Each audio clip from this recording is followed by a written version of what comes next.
Hello and welcome back to the Property Pilot. Today we're talking about how this terraced buy-to-let property made me £35,000. Okay, welcome back. So today I'm talking about how this terraced buy-to-let property made me £35,000. Now this property is in Liverpool. It's a property that I've mentioned before on the channel. I've had really good success undergoing a particular strategy with this property, and I'm going to tell you all about today how I actually did this, go through the figures, go through the numbers, and hopefully you can emulate and copy and paste this strategy and have some similar success yourself. Essentially, I did three strategies in one to this property. First of all, I purchased this property and refurbed it slightly. So I invested £11,000 into this property, refurbing it and getting some really good furniture in there, which added the value of the property slightly. Number two, what I did was that I rented this property out for a couple of years. Over these couple of years, it was paying me a rental income, which was great. And lastly, the third thing I did to this property is I sold it as a legal HMO. So when I purchased it,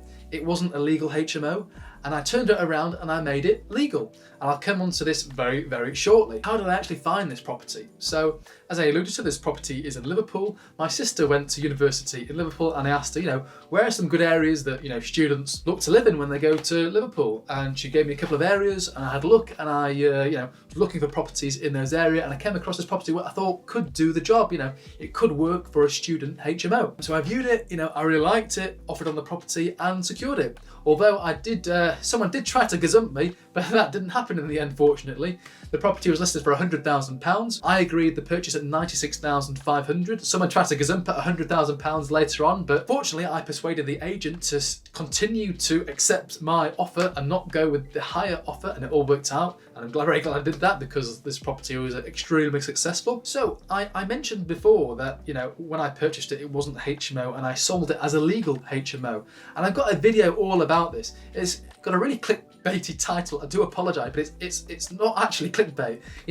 I've made over £100,000 from undergoing this particular strategy where we convert properties from C3 to C4, but we do this in areas where we think Article 4 will be introduced or expanded. So I'm going to link to the video in the description and watch this video. It's a really good strategy to undertake. You can make some significant chunks of cash. So essentially, I made this property a legal HMO. Article 4 came into the area, it was expanded, and because I've been using this property as a HMO prior to the introduction of Article 4, you are then allowed to use it going forward. There's a bit more to it, and again, you may want to obtain a certificate of lawful use, but again, watch the video that I've just referenced. Now, let's come on to this property. So I viewed this property and I knew straight away this would work. The structure of the property was amazing. However, I was a bit suspicious. So when I go into a property and things look a bit too good, maybe it's recently been painted or whitewashed, or maybe there's been some new wallpaper put on, things start to buzz in your brain. What's going on? Are they literally, just trying to make the property look as nice as possible, or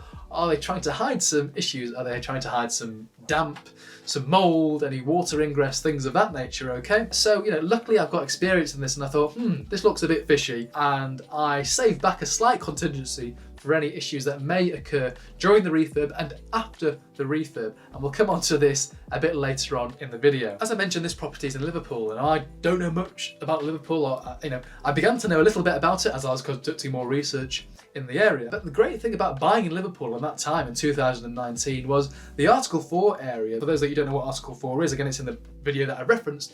It's where you legally can't convert a property from a C3 to C4, which is a family home, to a house of multiple occupancy using permissive development rights. So Article 4 prevents you from doing this. And where I purchased this property, Article 4 had not yet expanded it into this area, and it was very close to the existing Article 4 area. So I knew it was only a matter of time. Liverpool's a great city. I've been there many times before visiting, either my sister or my friends who are at university there. So it's got huge areas of demand. It was a very popular place for people to go to university. So I was actually quite confident in the fact that I was going to be buying in an area that not only would increase in capital appreciation, but also, once Article 4 was expanded to curb the growth or uncontrolled growth of C4 properties, then I was highly confident that my property would be swallowed up. And whilst my property was swallowed up, the value of that property would again further increase, because you legally can't do this. You can't convert property to C3 to C4 once Article 4 it swallowed up and expanded into that area. So again, very technical. Watch the previous video, it'll make a bit of sense. So, I picked up the keys, completed on the property, started the refurb, fit everything out to a good standard, and rented out the property for 2 years. So over those 2 years, I was making an income on a monthly basis, and I wasn't purely just banking on the price that I was selling this property for, in the years to come, in the years in the future, right? But go to the start of 2022, I thought, now's a good time to sell this property, to cash out,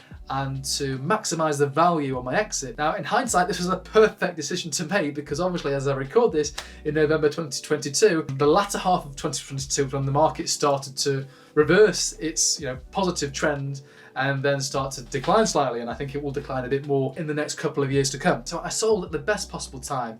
This property actually completed, the sale completed in April 2022. I was on holiday with my family in Ibiza. I got a call to say that everything was completed and happy days, right? So in hindsight, I got lucky here. I sold at the best possible time, but generally speaking, if you're trying to time the market, it's quite a risky strategy. Your best bet is your time in the market, not timing the market, okay? So when you commit to selling your properties, don't try to sell it at the perfect possible time. Good is good enough, okay? So I listed this property at £135,000, okay? I purchased it at £96,500. Now, the great thing about this property, it had so much going for it, okay? So it was already tenanted. There was scope to increase the value further and to increase the rents, but there was also scope to actually do another refurb on the property, because I refurbed it to about a 7.5 standard, okay? Which is probably like an average or slightly above average standard. But there's a huge demand for premium HMOs. HMOs that are a 9 or 10 out of 10. And almost nowadays, the level and the expectation of students and even young professionals is that premium level, okay? Again, for students, it's slightly easier. They can, obtain maintenance grants and maintenance loans, which will help them pay for rent, so they don't see that money going out as their own money, so they're more willing to invest in better quality and higher standard accommodation. So again, the person that this went to, that's what he was doing.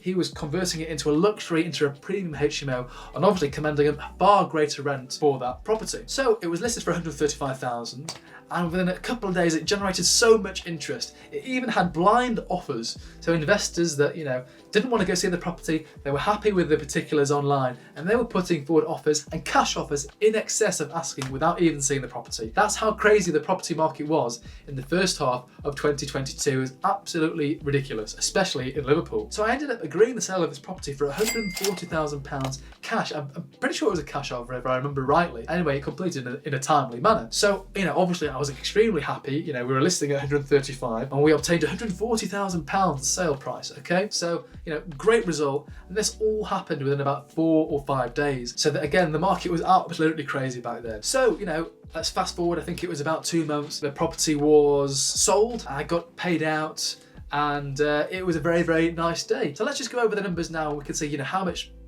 money this property made me and where the success actually lies. So actually, the rental income, the net rental income, minus all the costs, over those 2 years was lower than forecast. And as you probably guessed when I started off in this video, is there were higher maintenance costs than I had predicted. Now, of course, I set aside a little contingency for things that could go wrong. I thought, these walls look a bit too good. The previous vendors have just stuck wallpaper over the top, which is always a bit of a telltale sign.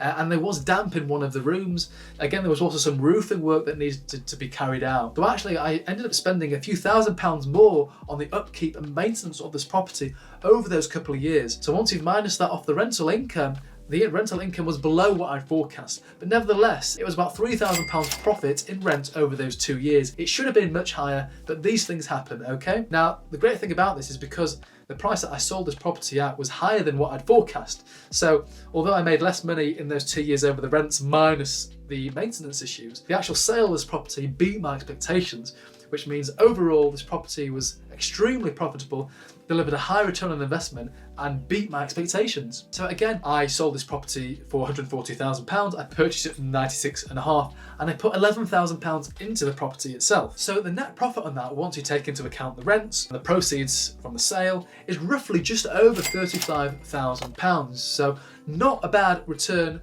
for just over 2 years of holding this property and very minimal time, effort and energy expended into actually refurbing this property and to managing this property and to actually selling this property, okay? So this is why it's really important to know what you're getting yourself into. This is why it's really important to buy at the right price. If you buy at the right price, you're de-risking the investment, and if things go wrong, which they sometimes do, you can still walk away with a really good return on investment. So, by buying at the right price, I negotiated a £3,500 discount off the asking price, which I thought was very realistic. And obviously it was, because they had an offer at £100,000. Then I somewhat, protected my, had a nice margin of safety. So when the roof thing happened, when the mold and the damp issues occurred, I could actually fund that and not worry about it too much, and the numbers still stacked and they still worked. So are you looking to emulate and replicate this strategy and the success that I've had in this particular buy-to-let terrace property? You can do this as well. So if you're looking for help actually undergoing property investment, maybe you're new to property investment, maybe in fact you've got a couple of properties but you're unsure on how to best proceed and how to scale your property portfolio, head to my website www.ms7.uk and book a call with me. I'm really passionate about this stuff. I'd love to help you on your property journey. So I hope you got value from today's video, and consider liking this video. It will help other people watch this video and hopefully get some really good tips and tricks that they can utilise into their own property journey. So thanks very much for watching and enjoy your day.